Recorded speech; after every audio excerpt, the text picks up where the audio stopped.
আজকের গল্প জাদুই আয়না। রবি একটা ছোট গ্রামে থাকতো। সেখানে খুব কষ্ট করে তার জীবন চলতো। তার কাছে না ছিল জমি জমা, না ছিল উপার্জনের কোনো উপায়। সে দিন রাত ঘুরে ঘুরে পরিশ্রম করত, কিন্তু তারপরেও তার জীবনে কোনো বিশেষ বদল হলো না। তার মা ভীষণ অসুস্থ ছিল, আর সে এত দুঃখ কষ্ট নিয়ে খুব চিন্তায় ছিল। প্রায়ই সে মনে করত যদি ওর কাছে এমন কোনো জাদু থাকতো যা দিয়ে ও নিজের সব ইচ্ছে পূরণ করতে পারে। একদিন রবি কাঠ খুঁজতে খুঁজতে জঙ্গলের বেশ ভেতরে চলে যায়।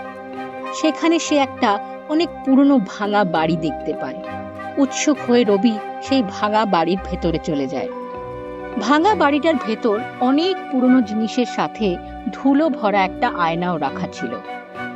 রবি ওটাকে দেখে যেই আয়নাটা ছুঁলো, আয়নাটা হঠাৎ ঝকমক করে উঠল, আর তার থেকে একটা আওয়াজ বেরিয়ে এলো, যা তুই চাইবি সেটাই আমি তোকে দেব। হঠাৎ করে এরকম আওয়াজ শুনে রবি চমকে ভয় পেয়ে গেল, কিন্তু কিছুক্ষণ পর নিজের ভয়কে কাবু করে সে আয়নাটাকে বলল, আমার আমার অনেক সোনার মুদ্রা চাই। দেখতে দেখতে সেখানে সোনার মোহরের ঢের লেগে গেল। এটা দেখে রবির চোখ জলজল করে উঠল।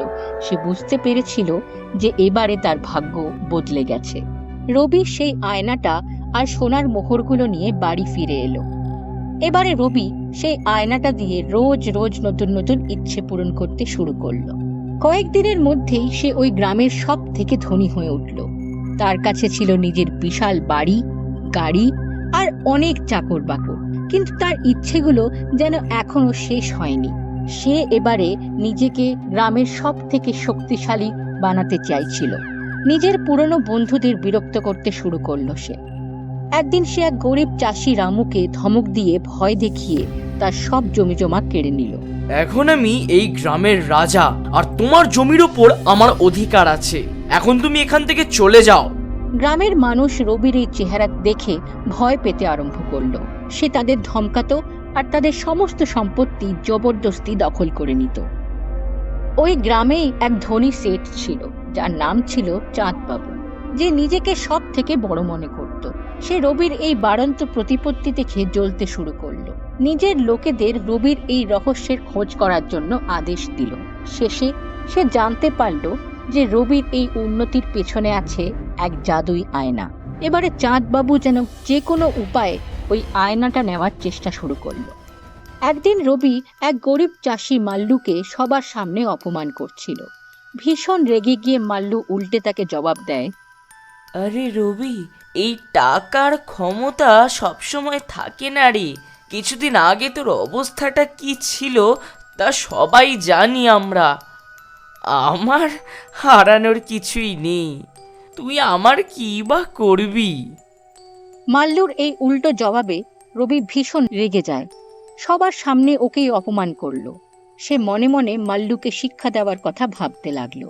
আয়নাটা দিয়ে সে মাল্লুকে শাস্তি দেবে ঠিক করলো। সঙ্গে সঙ্গে সে তার বাড়ির দিকে চলতে লাগলো। বাড়ি পৌঁছতেই তার পায়ের তলা থেকে মাটি সরে গেল। আয়নাটা গায়েব ছিল।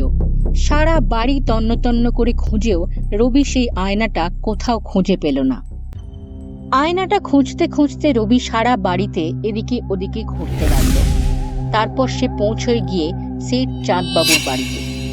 জানলা দিয়ে উঁকি মেরে দেখতেই তার চোখ বড় বড় হয়ে গেল।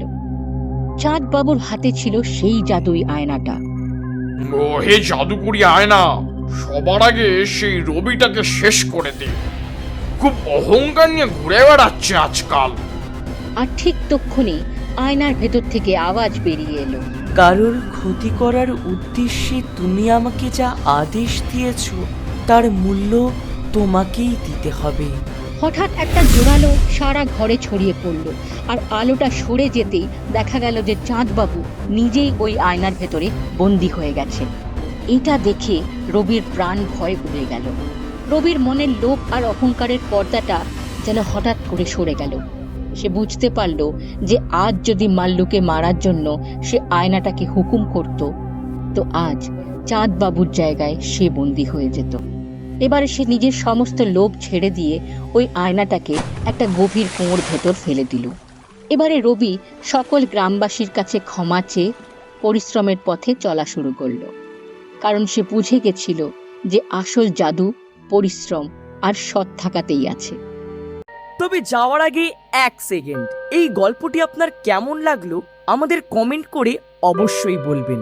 আর একটা কথা বলুন তো, আপনারা কি হরর স্টোরি দেখেন? ভূত প্রেতের গল্পে আপনাদের ভয় লাগে না তো? কারণ একেবারে লোম খাড়া হয়ে যাওয়ার মতন গল্পের ডেডলি কম্বিনেশন পাওয়া যায় আমাদের আরেকটি ইউটিউব চ্যানেলে, যার নাম প্রাইম টুনস হরর বেঙ্গলি। ওই চ্যানেলটার লিংক আপনি ডেসক্রিপশন বক্সে পেয়ে যাবেন। তবে তার আগে একটি কথা আমি বলে দিই, আমার শিশু এবং দুর্বল হৃদয়ের বন্ধুরা এই চ্যানেলে ভুলেও যাবেন না, কারণ এই চ্যানেলে ভূত প্রেত ডাইনি বুড়ি শাকচুন্নি ব্রহ্মদৈত্যের গল্পের এমন ভয়ঙ্কর কালেকশন পাবেন যে আপনার লোম খাড়া হয়ে যাওয়ার গ্যারেন্টি আমাদের। ও যেতে যেতে আরেকটি শেষ কথা, এই গল্পটা যদি আপনাদের ভালো লেগে থাকে তাহলে প্লিজ চ্যানেলটিকে সাবস্ক্রাইব করুন। আপনি আমার প্রাইম টুনস ফ্যামিলির একজন মূল্যবান মেম্বার, আর আপনাকে আমি কিছুতেই হারাতে চাই না। আমার পরবর্তী ভয়ঙ্কর গল্পটা যখন নিয়ে আসবো তখন আপনার মোবাইলে যাতে সবার প্রথমে নোটিফিকেশন যায় তার জন্য চ্যানেলটিকে সাবস্ক্রাইব করে নিয়েছেন তো? পারফেক্ট। আজ থেকে আপনার আর আমার বন্ধুত্ব নিশ্চিত। আপনার নিজের নাম কমেন্ট সেকশনে লিখুন, আমি নিশ্চয়ই রিপ্লাই করব। পরবর্তী ভিডিওতে দেখা হচ্ছে, ততক্ষণ যুক্ত থাকুন এবং মজা করতে থাকুন।